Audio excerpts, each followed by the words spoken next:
So, in the first part, inayaw yung sleepiness. I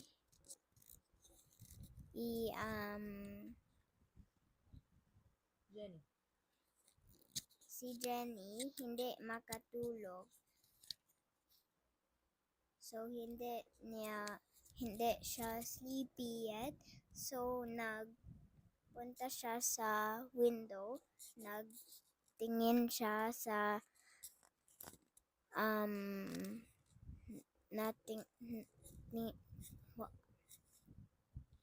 she looked outside the window and she was looking up and she said the stars were like small white sampaguitas.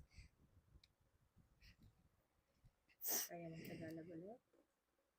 Ang hirap kasi eh. Sige, okay lang. Try. You're doing good. So, yung next umaga, nag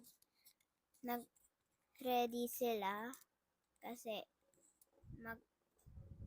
magpupunta sila sa mama ni Jenny.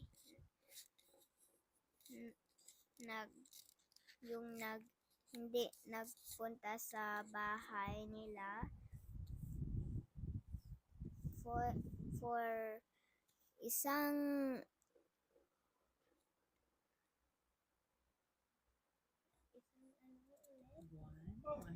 buwan siya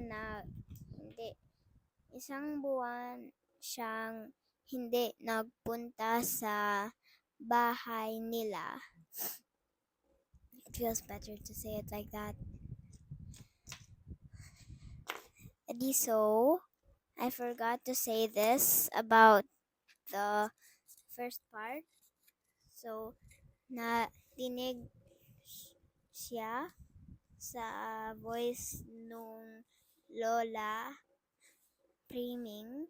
Tas sinabi niya, magpupunta tayo sa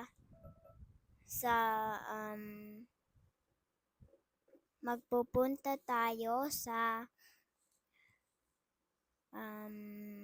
nanay ni Jenny kasi ibibisita tayo. Tama. I don't understand what I'm saying. You're doing really good. So, saan sila pupunta? Pupunta sila kay nanay ni Jenny. Ibibisita.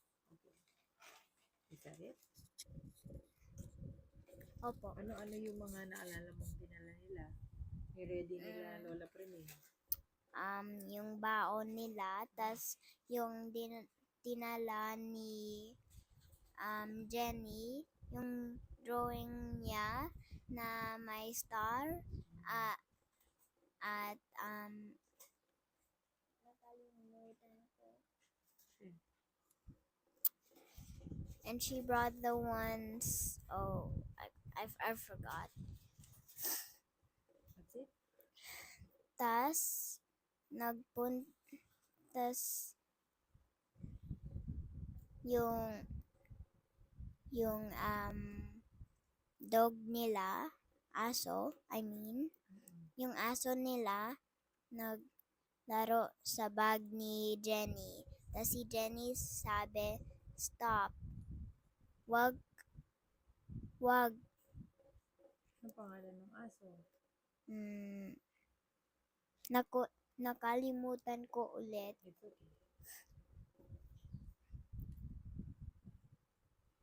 Pagtapos nun, inask ni Jenny, gusto mo ba mag-join sa atin? Tas sabi ni Lola Priming, sabi niya, huy, tama niya na. Kasi malilate tayo. Gusto ko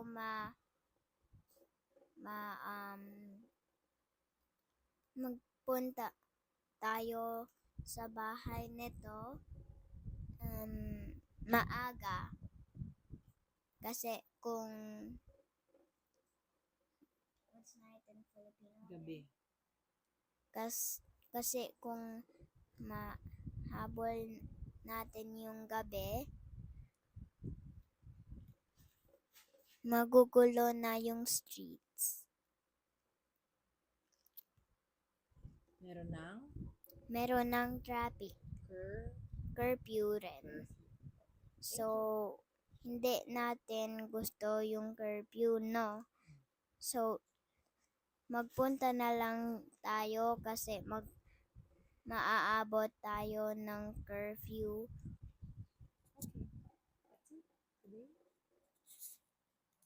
Okay, thanks. Bye!